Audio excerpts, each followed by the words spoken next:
Hello everyone and welcome to the all-new Volvo EX30, Volvo's smallest electric car to date.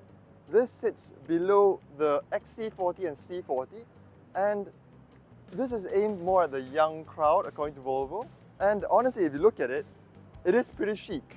So from the front, we have some Thor hammer headlights that is very signature of Volvo, but what is extremely cool about this, it does this sort of parametric pixel design, reminiscent of the Ioniq series from Hyundai. Down the side, we have 19-inch aero-inspired alloys, and the overall shape and silhouette of this small Volvo is a mix of both the old-time boxy Volvo and the nice new sleek profile that started with the Peter Horbury era from around the early 2000s. And moving towards the rear, we have some really cool cyberpunk looking lights with nice ribbed effect patterns, and it just is a very sleek car and I really like the look of it.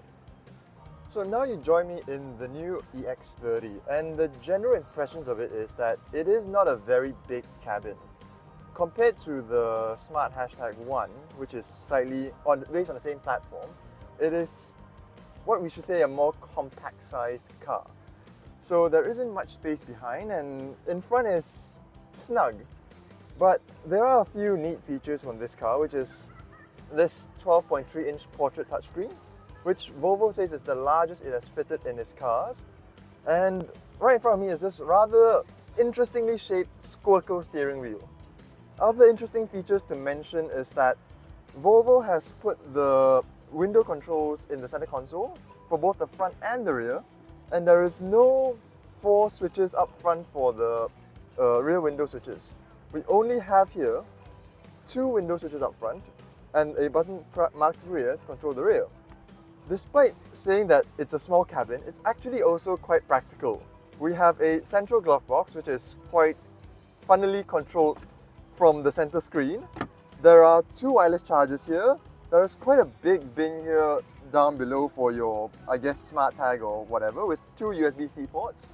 And we have a twin cup holder slidey thing that has 2 stages of retraction. There is also a quite big door bin here that is removable with a little cute moose icon. And perhaps the best feature in this car is the Hammond Kardon sound system. So now moving to the back of the EX30, remember when I said it was small? It is actually really small. There is decent headroom, and this standard glass sunroof on the Ultra models do make this space feel bigger. Legroom, however, in the EX30 is at a premium where I can't even put my feet in below the front seats. And the rear floor is rather high because the batteries are underneath. Means you do sit at an angle, which is not going to be the most comfortable on even moderately long journeys. But I do like the fact that there is a slim enough headrest where I have a good view out from the rear seats. And finally, here is a quick look at the boot space of the EX30. And honestly, it's not too bad a size for a car of its size. There is a false floor underneath for hiding secret things if you want, and it's quite a decently sized false floor. But the quirkiest thing about this Volvo EX30 is probably this little will it fit chart here that tells you what can actually fit into this compact crossover. So, just before we head out for a drive in this new Volvo EX30, let's just talk about the variants and prices that are available. Starting off at the bottom of the range, we have the Plus variant, which costs 188,888, which is the cheapest Volvo by far in Malaysia so far. And then we move on to the Ultra variant, which costs 208,888. The extra 20 grand adds electric seats, a panoramic sunroof, 360-degree camera, and Park Pilot Assist auto parking feature. And finally, we have the Ultra Twin Performance variant. That is the flagship for 228,888.